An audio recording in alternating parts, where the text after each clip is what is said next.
Père éternel, nous nous recommandons entièrement entre tes saintes mains ce matin. Nous laissons ce moment entre tes mains. Conduis-nous et fais-nous du bien encore. Car seul toi connais les besoins de nos cœurs. Car seul toi sais ce que tu veux encore nous accorder ce matin. Voilà pourquoi, Yahweh, nous nous approchons avec assurance de ton trône. Car toi seul sais satisfaire ceux qui te cherchent. Toi seul sais accorder au peuple, à ton peuple, ce dont ils ont réellement besoin. Tu connais le désir de nos cœurs. Tu connais ce dont nous avions besoin. Voilà pourquoi, Père, en ce moment, nous nous recommandons entre tes saintes mains. Sois le maître en nous, dirige nos pas, conduis-nous pendant ce temps. Oh oui, nous avons besoin de toi. Nous avons soif de toi, car tu es fidèle et tu es bon pour tout un chacun de nous. Tu sais satisfaire celui qui te cherche, celui qui te cherche, tu en es capable. Tu sais satisfaire, tu sais satisfaire celui qui te cherche, oh celui qui te cherche, tu en es capable, tu en es capable, oh tu sais honorer, celui qui te cherche, celui qui te cherche, tu en es capable.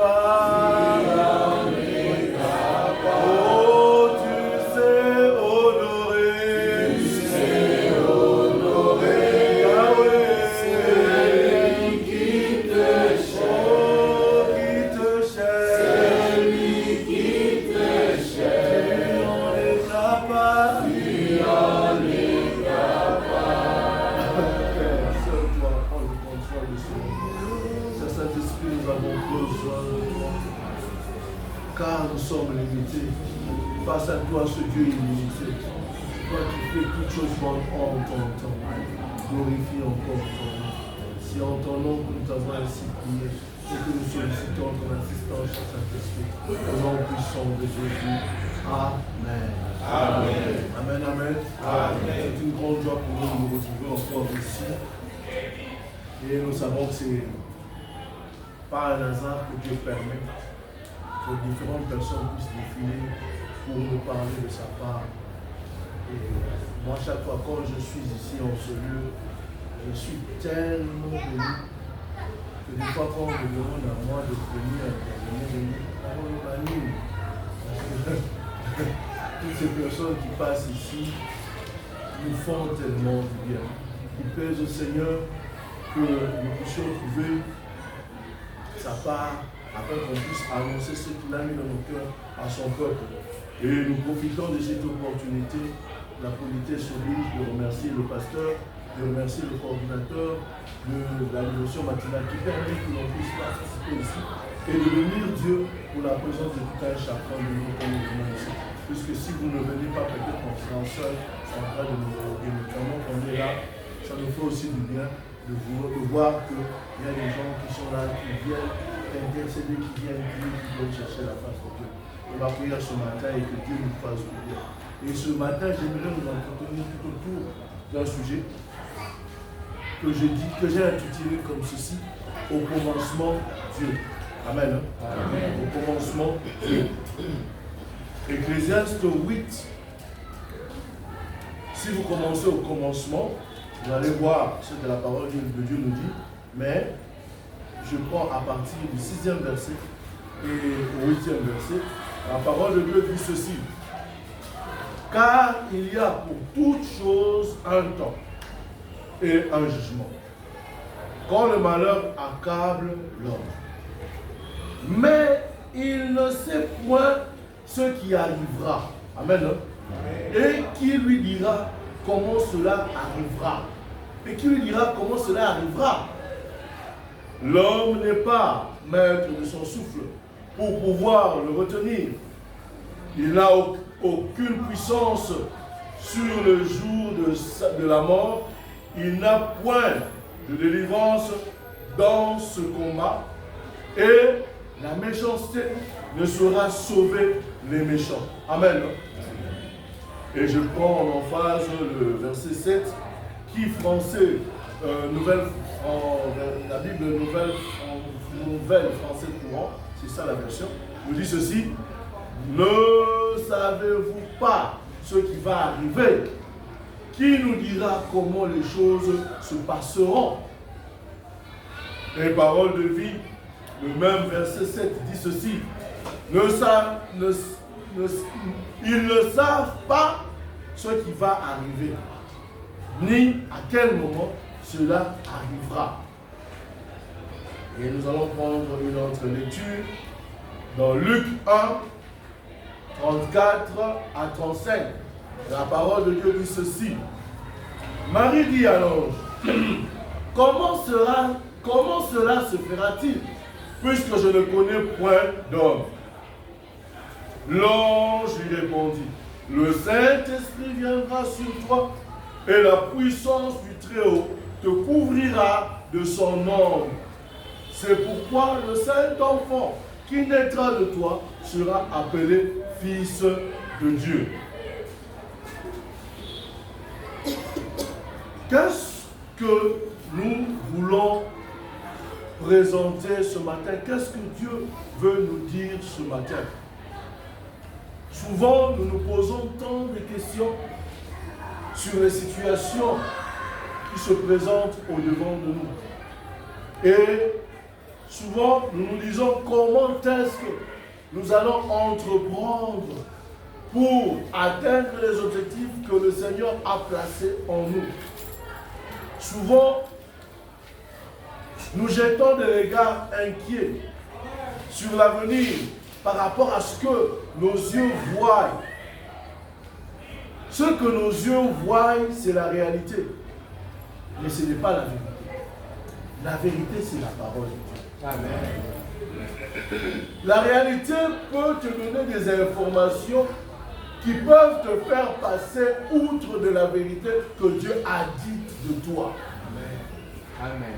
Voilà pourquoi il est important, bien-aimé, de toujours recadrer tout ce que nous traversons et de placer Dieu au devant.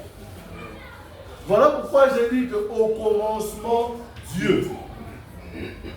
Et si tu veux voir les situations qui sont en face, les situations qui sont en face de toi avec le regard de la vérité, il est important pour toi, il est important pour moi de toujours nous recueillir dans la présence de Dieu. Amen. Amen. Pourquoi? Parce que quand on demeure dans sa présence, tel il est, tel nous serons. Amen. De gloire en gloire, nous allons lui ressembler. Pas simplement lui ressembler, mais nous aurons les informations de ce que nous sommes réellement. Et avec la vertu du Saint-Esprit, nous saurons comment est-ce que nous devrions agir afin que la gloire apparaisse et que le nom de notre Dieu soit élevé au-dessus de toutes choses. Amen. Parce que Dieu attend de nous que nous puissions manifester sa puissance, que nous puissions manifester la vérité qui est ce que lui proclame pour cette nation, pour ta famille, pour tes affaires, pour tes activités, pour tout ce que tu entreprends. Amen, amen, amen. Voilà pourquoi vous allez voir, je lis dans le livre d'Ecclésiaste, une question a été énumérée là. Ils ne savent pas ce qui va arriver, ni quel moment cela arrivera-t-il. Amen. Pourquoi? Parce que souvent nous regardons les choses et nous nous laissons être submergés parce que ce qui se place au devant de nous. Et ce matin, ma prière serait que l'on puisse comprendre qu'au commencement de toutes choses, il y a Dieu. Et comme il est au commencement de toutes choses, il va cheminer dans toutes choses et il va conclure toutes choses. Amen. Amen. Voilà pourquoi il dira à Moïse de dire à Pharaon de laisser aller mon peuple pour m'adorer dans le désert. Pour contempler ce grand Dieu dans le désert. Dans le désert, il n'y a rien. Dans le désert, il n'y a pas de vie. Dans le désert, il n'y a rien que tu puisses espérer trouver là-bas. Mais il demande à Moïse de dire au Pharaon de laisser aller son peuple l'adorer dans le désert. Pourquoi? Parce que là où est-ce que toi tu ne t'attends à rien, parce que ce n'est pas par ta force, ce n'est pas par ton pouvoir, ce n'est pas avec ton intelligence que ces choses arriveront ou se passeront. Mais lui-même, Dieu veut manifester sa vraie nature dans ce désert, afin que dans ce désert où est-ce qu'il n'y a pas d'eau, que tu puisses boire de l'eau. Afin que dans ce désert où est-ce qu'il n'y a pas à manger, que tu puisses expérimenter la manne. Afin que dans ce désert, là où est-ce que tu ne peux même pas croire que tu peux te développer, que tu puisses essayer de garder tes vêtements, mais qu'il puisse te protéger et que tu puisses comprendre que c'est mieux de vivre dans la présence de Dieu que de vivre loin de sa présence. Parce que quand tu es dans sa présence, il pourvoit à tout. Amen. À tout. Amen. Il pourvoit pour tout et à tout. Il y a une différence entre qui et comment. Ça peut être une source de confusion, car ces deux mots sont utilisés dans des contextes différents et ont des fonctions grammaticales distinctes. Qui, pronom relatif, qui est souvent utilisé comme un pronom relatif pour relier deux propositions en remplaçant un nom ou un prénom. Il peut avoir la fonction du sujet ou du complément d'objet indirect. Je prends un exemple par rapport au sujet. L'homme qui parle est mon père. Amen. Amen. Donc la personne qui parle, c'est qui? C'est mon père. Complément d'objet indirect. La personne à qui je pense est Marie. La personne à qui je pense est Marie. C'est aussi un pronom interrogatif du genre qui peut également être utilisé dans les questions pour identifier une personne. Par exemple, qui est là? Face au moment difficile que la RDC est en train de traverser. Qui est là? Face aux difficultés que tu es en train de rencontrer au travail, dans ta maison. Qui est là? Face à un projet que tu veux entreprendre. Qui est là? Qui est là? Et le mot comment, c'est un adverbe interrogatif. Comment est utilisé dans les questions pour demander la manière, le moyen ou l'état de quelque chose ou de quelqu'un. Comment allez-vous? Comment faire un gâteau? C'est un adjectif exclamatif. Comment peut être utilisé dans les exclamations pour exprimer l'étonnement ou l'admiration? Comment tu es déjà là? Et c'est la question que Marie a posée. Comment cela se fera-t-il? Quand on lui a annoncé la nouvelle par l'ange. Et souvent, nous, enfants de Dieu, face à toute situation, c'est normal, nous sommes des hommes, de se poser la question, comment ces choses se passeront? comment cette situation va aboutir, comment je vais guérir, comment je serai restauré, comment.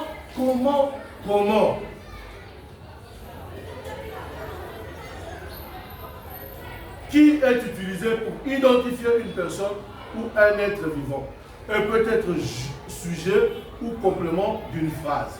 Donc, le qui, quand on cherche qui, on a affaire au sujet, on a affaire à la personne qui pose l'action.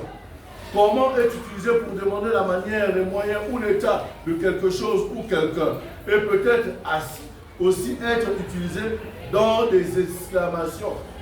Et souvent, quand on reste dans les comment, si tu n'es pas un homme de foi, tu peux même repousser la parole, la vérité que Dieu dit de toi. Ou la vérité que Dieu dit de la situation que tu es en train de traverser. Pour distinguer entre qui et comment, posez-vous la question, est-ce que je cherche à identifier une personne ou à connaître la manière ou les moyens ou l'état de quelque chose? On doit toujours se poser cette question. Or, moi, ce que je sache, la Bible nous recommande et nous dit une vérité. Au commencement, Dieu. Si c'est Dieu, alors je sais que c'est Dieu qui est à la base. C'est Dieu qui permet. Le comment, on a bien aimé. Le comment, comme c'est Dieu qui fait l'action, le comment lui-même, il va s'occuper de ça. Voilà pourquoi on nous invite d'entrer dans sa présence pour contempler sa grandeur. Pourquoi contempler sa grandeur? Quand tu contemples la grandeur d'une personne, tu t'identifies, tu prends l'identification de cette personne, tu prends connaissance de ce que cette personne est capable de faire dans ta vie. Voilà pourquoi nous, enfants de Dieu, nous sommes de ceux qui devons toujours chercher à adorer Dieu et entrer en connaissance de qui est la personne de Dieu. On l'appelle Jéhovah Jireh, le Dieu qui pourvoit. Dans Genèse 2, 22, 14, Abraham donna ce lieu le nom de Jéhovah Jireh. C'est pourquoi l'on dit aujourd'hui la montagne de l'Éternel où il sera pourvu. Techniquement, ce mot signifie Dieu qui voit. D'un point de vue conceptuel, il signifie Dieu voit à l'avance toutes choses. Et il y a un auteur qui dit ceci, il appelle cette attitude la prévision de Dieu. Quand on dit que Dieu, Jéhovah Jireh, donc Dieu prévoit, a déjà une prévision pour ce que tu es en train de voir. Cette situation ne va pas te tuer. Cette situation ne va pas t'amener à la mort. Cette situation ne va pas t'amener à la chute. Pourquoi? Parce que Dieu a déjà vu et il prévoit déjà par rapport à cette situation-là. Voilà pourquoi quand nous entrons dans sa présence, nous devons considérer Jéhovah Jireh. Je ne sais pas c'est quoi ton problème. Je ne sais pas qu'est-ce que tu es en train de connaître ou de traverser. Mais je t'invite ce matin, dans sa présence, quand tu avances, tu te poses des questions, ne dis pas comment, mais dis tu as affaire à qui? Tu as affaire à Jéhovah Jireh, le Dieu qui voit, le Dieu qui prévoit. Quand il voit, il sait connaît la situation. Et il pourvoira pour cette situation-là.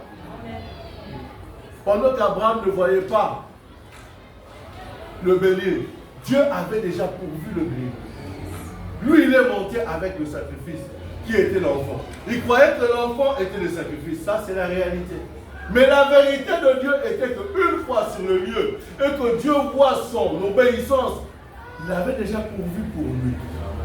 Bien-aimés, comment agissons-nous face aux difficultés ou face aux problèmes qui se présentent devant nous? Dieu est là. Il est Jéhovah Jireh. Et dans nos combats ou dans ce que nous menons comme vie, est-ce que nous avons conscience de cela? Ou nous chantons seulement Jireh, c'est seulement un slogan ou un chant?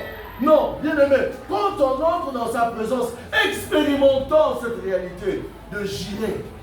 Comprenons cela, adorons-lui selon ce qu'il est pour nous, ce qu'il représente pour nous. Expérimente cela et tu verras que les situations qui sont en face de toi tomberont comme du rouge. Pourquoi? Parce qu'il est là et il est là avec toi. Pourquoi? Parce qu'on l'appelle Jéhovah Jireh. Il est le Dieu qui voit à l'avance tous les besoins qui transparaissent dans la vie d'un chrétien. Et Voyant tous ces besoins, il pourvoit pour eux. Il pourvoit pour nous. Ce matin, Jéhovah Jireh veut pouvoir pour toi. Le Dieu qui voit tout, le Dieu qui pourvoit, il est là et il a déjà pourvu. Donc, dans ce que nous ne te dérange même plus. Il y a pas que quoi par aussi et Simbi. Dis-le, Simbi. Oh, il y a plus ça, c'est ce que tu attendais, pas compris. Oh non, c'est la langue. Et c'est dans le bon, dans le bon, dans le bon. Pourquoi? Parce que tu es venu, que tu fais face à Jéhovah Jireh. Tu l'adores, tu l'exaltes, tu l'élèves. Et cette nature-là va te contaminer. Nous allons la contagion dans le mouvement aux Anglais et vous le ça. Mais tout dépend de ta foi. Tout dépend de ta foi. Tout dépend de ta foi. Abraham, indépendamment de sa bonne volonté, il avait prophétisé. Quand le fils lui a posé la question, Père, mais où est l'agneau? Abraham dira, mon Dieu, mon fils, Dieu se pourvoira lui-même de l'agneau pendant qu'il savait qu'il allait tuer son fils. Nous avons changé. Il est le même. Il est le même. Tu es en train de partir, tu te dis comment est-ce que cela va se passer, comment est-ce que ces choses vont se passer. Laisse-moi te dire, Jéhovah Jireh est là. Il est là. Il veut pouvoir à ton problème. Il veut pouvoir à ta situation. Mais il a simplement besoin de ta foi. Il a simplement besoin que tu lui fasses confiance. Il a simplement besoin que tu cries aussi vers lui. Et dans sa présence, quand tu y entres, tu te rendras compte encore que Dieu a une autre facette. Jéhovah Rapha, le Seigneur qui guérit. On peut aller lire ça dans l'Exode 15, 26. Rapha signifie restaurer, guérir, soulager, un médecin qui conforte, quel confort de savoir que Dieu n'est pas seulement notre guérisseur, parce qu'il l'a choisi, mais qu'il est le guérisseur par nature. Et nous allons voir que même Ésaïe a eu à prophétiser sur cela en la personne de Jésus-Christ.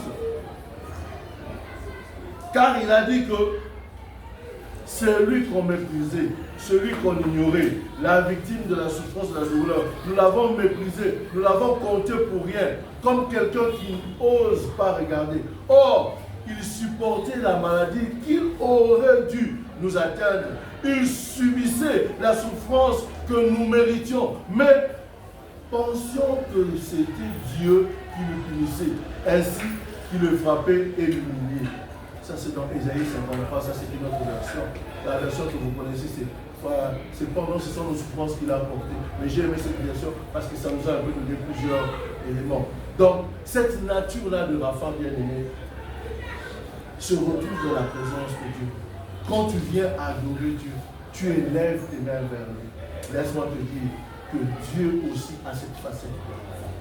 Et il va te guérir de ta maladie. Parce que c'est sur ça, c'est pour cela qu'il est mort. Il va guérir ton entreprise qui ne fonctionne pas. Il va guérir tes activités qui n'avancent pas. Amen. Il va guérir ton chômage en te donnant un travail. Et le travail qu'il peut te donner, ce n'est pas seulement chez l'honneur, mais que tu puisses commencer avec ce que tu as. Parce que lui, il est dans l'affaire. Il va restaurer. Il va restaurer ta situation. Je ne sais pas qu'est-ce que tu connais en ce moment. Je ne connais pas ce que tu es en train de traverser. Mais j'aimerais seulement nous inviter, bien aimés, ce matin, à nous incliner devant ce grand Dieu. Le temps nous manque de continuer de présenter les différentes facettes de Dieu. Mais s'il plaît au Seigneur, demain nous allons continuer et nous allons encore parler des autres facettes de Dieu. Pour lesquelles, nous, enfants de Dieu, nous ne devons pas toujours avoir un regard inquiet face à ce qui se présente pour nous. Mais regardons à qui nous avons affaire, parce que nous avons un Dieu grand et redoutable. Et nous devons toujours avoir un esprit au commencement, Dieu. Ce que Dieu est en train de traverser, ne crois pas que Dieu est absent. Dieu est dedans. Mais tout dépend simplement de toi. Comment est-ce que tu le considères? Est-ce que tu écoutes quand il te parle? Est-ce que tu entends savoir pendant ce moment de prière? Est-ce que quand la tempête est en train de faire tourner dans la vie, tu as appris à entendre sa voix, à te courber dans la prière? Au Congo, face à ce dilemme qui, en regardant comme ça, on ne voit pas d'ici. Mais est-ce qu'on sait que Dieu est dans cette affaire? Si Dieu est dans cette affaire, il est ici. Si Dieu est dans cette affaire, et Dieu a toujours été dans cette affaire, il y aura rien. Nous allons voir sa gloire. Et demain, nous allons témoigner que nous avons vraiment un Dieu. On n'a pas d'arme, on n'a que Dieu. Ils se sont ligués contre nous. Mais nous n'avons qu'une seule arme et vraie arme, c'est Dieu. Alors, entrons dans sa présence, invoquons-le, qu'il agisse comme Jéhovah Jireh et qu'il pourvoie pour la RDC. Gaïa, Bitumba, eux ils s'appuient sur leur char et leurs chevaux. Mais nous nous appuyons sur l'Éternel, le Dieu. Celui qui voit tout et qui sait tout. Il pourvoira pour nous. Et la difficulté que le Congo est en train de traverser, tout ce que nous connaissons là, oui, il veut guérir ça, parce qu'il est Rapha.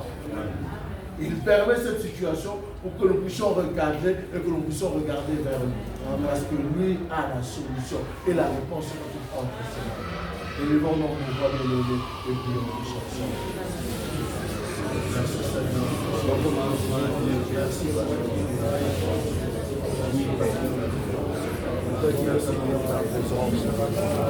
Merci pour tout ce que tu as fait.